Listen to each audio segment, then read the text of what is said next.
Je suis le diable et je suis venu faire le travail du diable. Tu n'avais pas un nom encore plus ridicule, genre Rex? Quentin Tarantino aime jouer avec les attentes du public, mais dans Il était une fois à Hollywood, il s'est surpassé. Tous ceux qui connaissaient l'histoire de Sharon Tate attendaient en l'inévitable. Et tous ceux qui connaissaient Tarantino se préparaient, intérieurement à la fin, la plus violente et réaliste qu'ils pouvaient imaginer. Personne ne prévoyait une telle fin. Putain, mais c'est pas vrai! Il y avait aussi des spectateurs ignorants de la tragédie de la femme enceinte de Roman Polanski. Pour eux, le film était une introduction de 2 heures pour 15 minutes d'action. Après le visionnage, tous se sont sans doute demandé « Qu'est-ce que c'était ? Que voulait dire Quentin Tarantino ?» Je vais montrer comment le réalisateur a révélé le sens du film par de nombreux indices souvent ignorés. De quoi parle vraiment « Il était une fois à Hollywood ».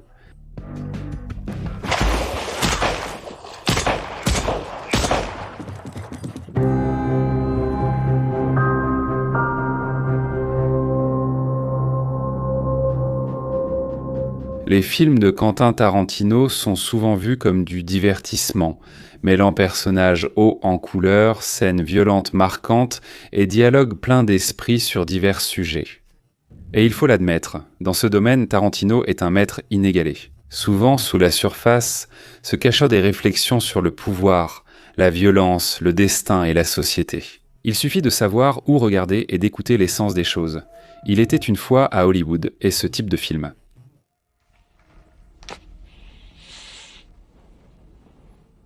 Rick Chertoff Dalton. Personne n'osera qualifier ce film de vide ou dénué de sens, mais interpréter ce sens présente certaines difficultés. Probablement, seul Tarantino saisit toutes les significations et références cachées de son film. C'est justement ce que nous allons tenter aujourd'hui. Quentin excelle dans l'art du récit, et ce film en propose au moins 3.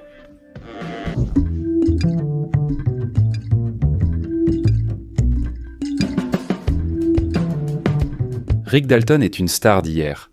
Il y a peu, il était encore le visage de séries télévisées à succès, mais Hollywood a déjà changé de décor et maintenant sa carrière décline lentement mais sûrement. Tous sont là, ma chanson est finie. De quoi tu parles? Qu'a-t-il dit? Quoi? Il m'a dit la vérité, voilà ce qu'il m'a dit. Il accepte tout rôle, joue souvent les méchants secondaires dans d'autres séries et semble savoir que sa gloire est passée. Cliff Booth est sa doublure, son chauffeur et, pour être honnête, son seul véritable ami. Tu as un bon ami. Je fais de mon mieux. Cliff vit dans le présent sans se soucier du passé ou de l'avenir. Contrairement à Rick, il est calme, confiant et inébranlable. Tandis que Dalton réfléchit et noie son manque de confiance dans l'alcool, Cliff profite du soleil de Californie, se promène dans les studios, casse la figure à tous ceux qui se mettent en travers de son chemin et rabat le caquet des acteurs prétentieux.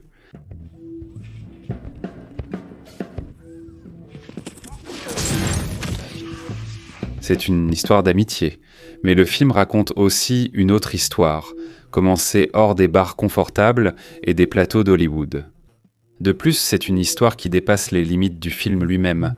Il n'y a pas de place pour l'amitié et la loyauté, mais il y a la peur, la violence et l'horreur.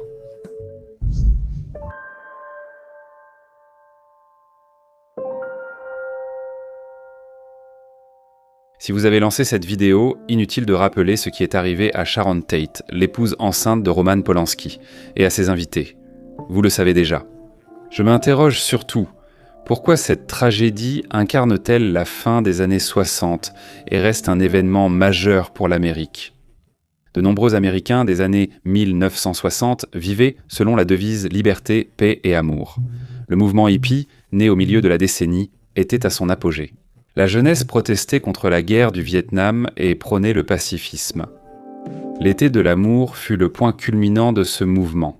Une protestation culturelle et sociopolitique massive débutant en 1967 à San Francisco, puis rapidement répandue à New York, Los Angeles, Londres, Amsterdam et Toronto.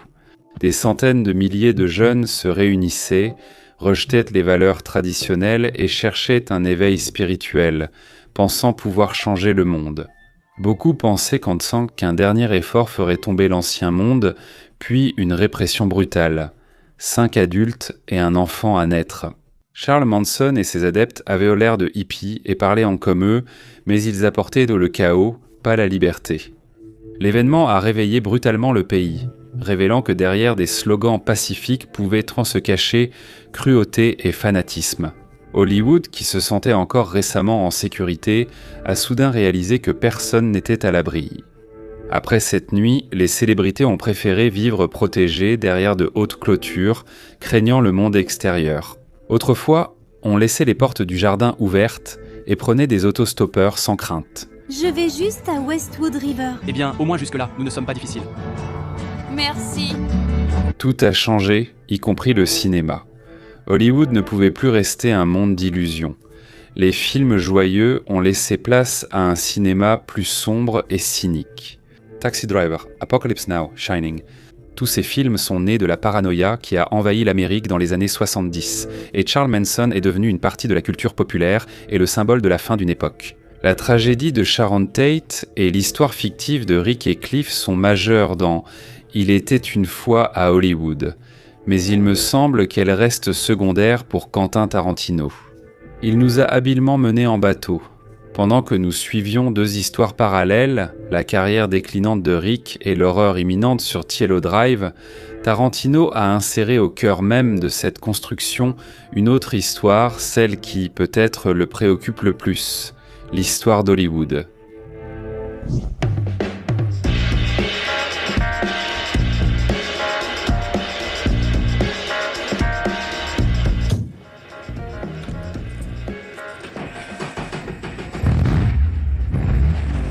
Cliff conduit et démarre, voilà.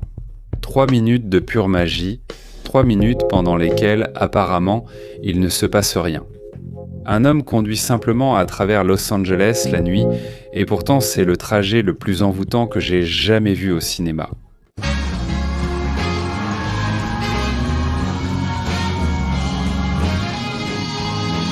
Le vrombissement du moteur se mêle à la voix de l'animateur radio. Le frottement des pneus s'entrelace avec le rythme du rock'n'roll, partout les lumières des enseignes au néon.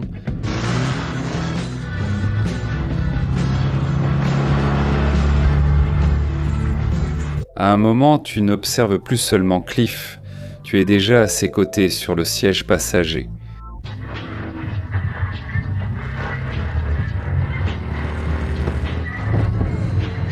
Le vent souffle dans tes cheveux, tu sens la chaleur du soir et le grondement de l'autoroute.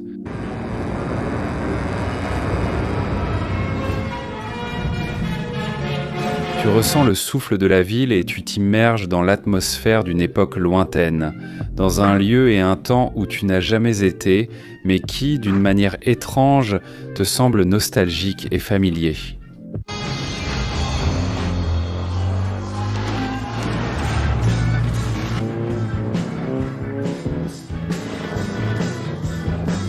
Ce voyage ne consiste pas à aller du point A au point B.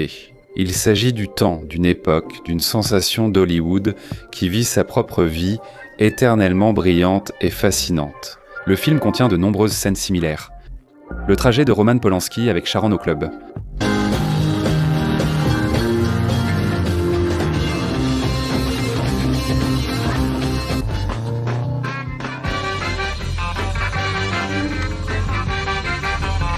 Les balades de Cliff à Los Angeles.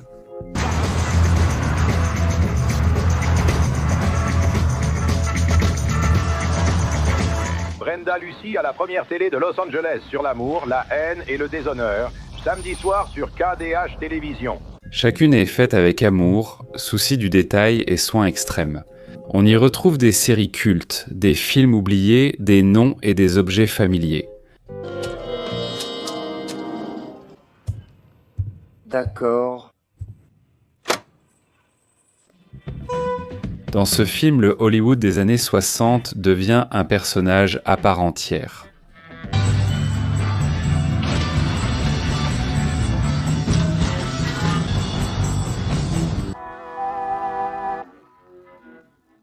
Alors, au final, on a l'histoire de Cliff et Rick, on a l'histoire de Sharon Tate, et il y a Hollywood avec sa propre histoire. Bien sûr, leurs chemins se croisent, mais beaucoup de spectateurs ont eu l'impression que le film se désagrège, que ces histoires sont trop séparées et ne forment pas un tout cohérent. Mais si on regarde de plus près, il devient clair qu'il ne s'agit pas de 3 histoires distinctes, mais de 3 reflets d'une seule et même idée. Une idée traverse tout le film, des premières images à la scène post-générique. De quoi parle vraiment Il était une fois à Hollywood.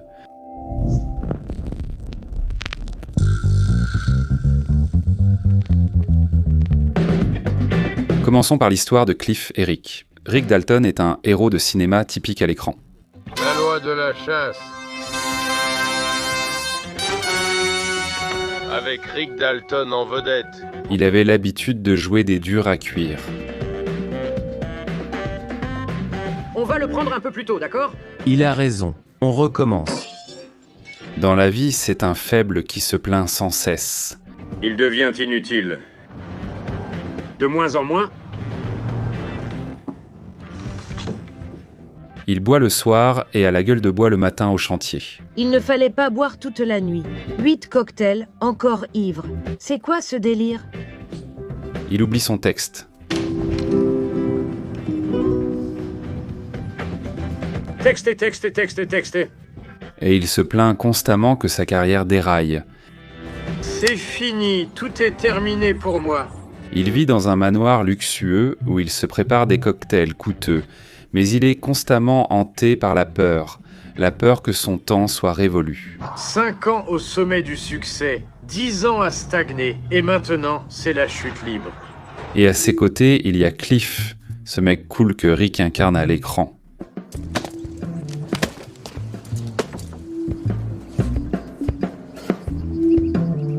Mais c'est un héros de guerre. Un héros de guerre calme, sûr de lui, réservé, sans plainte ni inquiétude pour l'avenir ou son statut. Je suis ton chauffeur et homme à tout faire. Non, je ne me plains pas. J'aime te conduire et m'occuper de la maison. Sans piscine, sans rôle, ni whisky cher, il vit dans une caravane et mange des plats préparés, mais semble totalement autonome.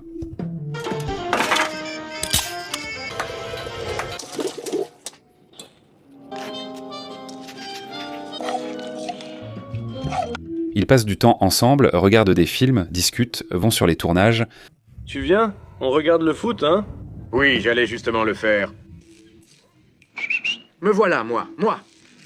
Mais le matin, l'un part jouer les durs sur le chantier et l'autre va réparer l'antenne de télévision. Mon antenne télévision a été emportée par le vent cette nuit. Pendant que je suis dans la roulotte, peux-tu passer la réparer chez moi? D'accord. Des gars comme Rick incarnent Hollywood. Et ceux comme Cliff, ceux qui font tout le travail ingrat et routinier, ce sont eux qui font fonctionner tout ce système. Hollywood, c'est un monde où les stars atteignent souvent le sommet, non pas pour leur talent, mais pour avoir été au bon endroit, au bon moment. Voisin d'un réalisateur célèbre par hasard après une partie de golf avec un producteur, ou simplement car leur visage passe bien à l'écran. Le réalisateur numéro 1 à Hollywood, voire dans le monde entier, est mon voisin le plus proche. Peut-être qu'en jouant une partie de billard, je pourrais décrocher un rôle dans le nouveau film de Roman Polanski. Les vrais combattants, cascadeurs et techniciens restent dans l'ombre. Hollywood est un monde d'illusions. Rien n'est vraiment comme il paraît. Le plus captivant apparaît quand on découvre la biographie de Cliff. Ce type a tué sa femme. Dans le film, ce sont des rumeurs, mais dans le livre, Tarantino affirme Cliff a vraiment tué sa femme brutalement avec un harpon. Je n'ai pas envie de faire de scandale. J'ai passé 4 heures toute seule sur cette foutue embarcation. Ce n'est pas juste un cascadeur, c'est un homme avec une formation militaire et un passé sombre et lourd. C'est un vrai tueur, un vétéran de guerre. S'il rencontre un obstacle, il n'hésitera pas.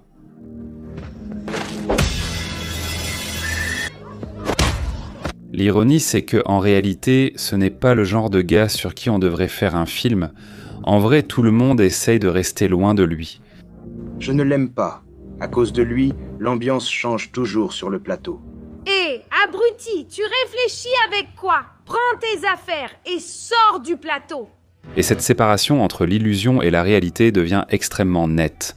À la fin, un hippie fait irruption dans la maison de Rick. Combien de personnes sont dans la maison? Il n'y en a qu'un, il dort encore dans la chambre.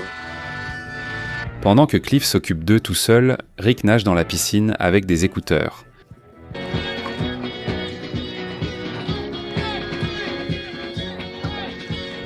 Ce n'est que lorsque le dernier assaillant, désorienté et fou de douleur, n'est plus une menace et tombe à l'eau,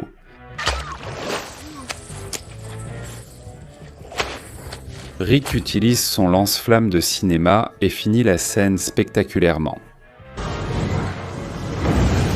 Au final, Cliff part à l'hôpital en ambulance. Je fais de mon mieux. Et devant Rick, la porte s'ouvre sur le monde dont il a toujours rêvé.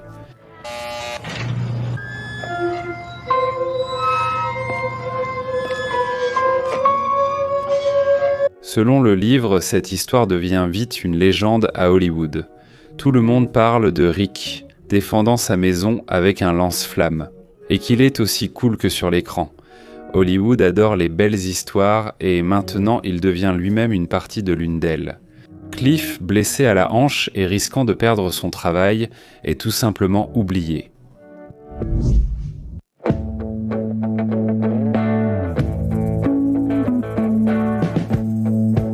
L'histoire sur Hollywood, c'est la même chanson. Tarantino nous montre l'une des principales règles de l'industrie. Ce que nous voyons à l'écran n'est qu'une belle façade, et ce qui se cache derrière, c'est une toute autre histoire. On l'appelle la fabrique des rêves pour une raison. Voici par exemple le ranch de George Spen, où l'on tournait autrefois des films et des séries de cow-boys. Si vous ne le saviez pas, le ranch montré dans le film est un lieu tout à fait réel. Au cinéma, cela paraît romantique et aventureux, mais en réalité, c'est une ferme abandonnée, des murs brûlés, de la saleté, des rats, des mouches et des hippies sur le terrain. Un bain, en fait, c'est bon pour la peau. Voici la vraie cuisine hollywoodienne. Prenons aussi l'exemple de Bruce Lee, montré comme un prétentieux narcissique dans le film. Lorsque Tarantino a été interrogé dans une interview sur la raison pour laquelle il avait dépeint une véritable légende du cinéma d'arts martiaux de cette manière, il a laissé entendre que le vrai Bruce Lee n'était pas si différent du personnage de son film. Il a toujours traité les cascadeurs avec condescendance, les rabaissant, et pendant les chorégraphies de combat, il donnait parfois de vrais coups. Bruce ne respectait pas les cascadeurs. Il les frappait constamment, leur donnait sans cesse des coups de pied, et cela allait jusqu'à ce que les cascadeurs refusent de travailler avec lui. Les cascadeurs sont des personnes qui accomplissent un travail incroyablement difficile, mais qui restent toujours dans l'ombre. Mais si, disons, je tombe mal et que je me foule le poignet ou que je me tords de la cheville, d'accord? Cliff prend tout ça sur lui.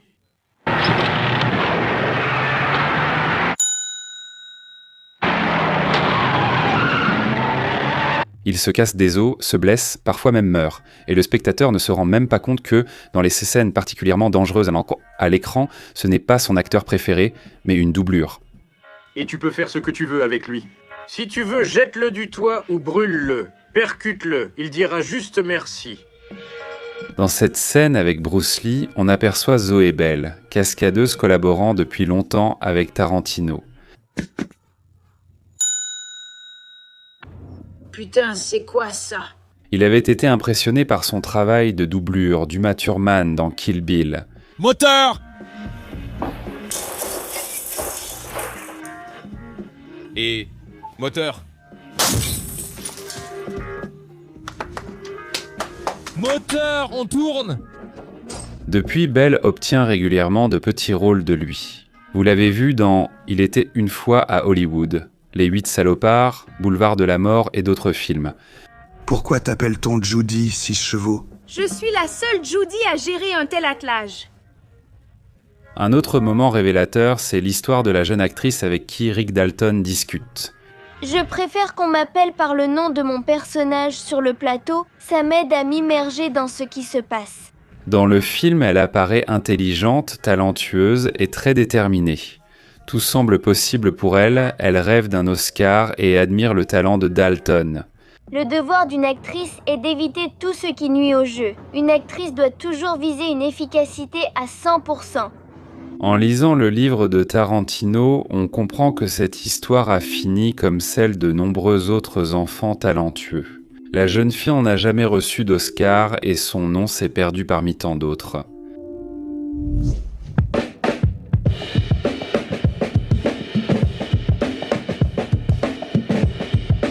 L'histoire du meurtre de Sharon Tate est également directement liée à l'idée d'illusion et de réalité. Quand les hippies attaquent la maison, Quentin Tarantino révèle ce que représente Hollywood et le cinéma. Tout ce qui précède n'était qu'un prologue. La véritable magie commence ici.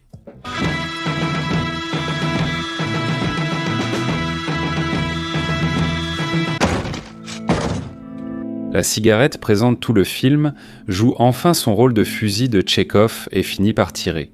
Elle marque la frontière entre le réel et le cinéma, nous plongeant où la fiction prime sur la réalité. Tarantino résume tout ce qui a été montré. Si Hollywood est une fabrique de rêves, ici, au cinéma, je suis roi et Dieu, pouvant faire tout ce que je veux de l'histoire réelle. Si tu as grandi devant la télé, tu as vu des meurtres. À Hollywood, toute une génération a grandi en regardant des gens s'entretuer. Ces types qui viennent tuer des stars, ils ne sont pas dans leur état normal. Ils ne voient pas la différence entre la réalité et la fiction, entre la vraie violence de la vie et la violence au cinéma. Et ils auront ce qu'ils méritent. Parce que c'est mon monde. Sharon Tate restera en vie, et l'époque du cinéma insouciant continuera d'exister.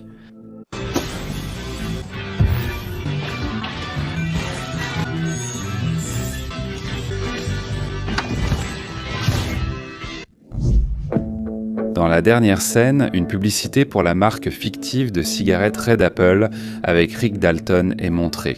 Et elles tirent mieux, leur fumée a meilleur goût, et elles vous brûlent moins la gorge. Et c'est une autre confirmation de l'idée principale. Une belle image à l'écran n'est qu'une façade derrière laquelle se cache la réalité. C'est dans la boîte. Cette cigarette est dégueulasse. Qui a choisi cette photo? J'ai un double menton dessus, personne ne le voit.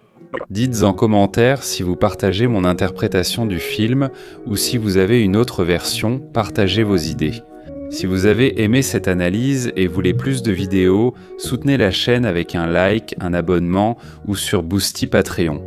Votre aide permettra d'offrir encore plus d'analyses intéressantes. La liste de ceux qui ont déjà soutenu la chaîne s'affiche actuellement à l'écran. Si vous êtes nouveau et appréciez Quentin Tarantino, regardez la playlist qui s'affiche à l'écran. Vous trouverez des analyses de presque tous ses films et peut-être tous si vous me lisez dans le futur. La chaîne propose aussi des analyses de séries cultes comme Breaking Bad, Better Call Saul, Game of Thrones, Squid Game et d'autres.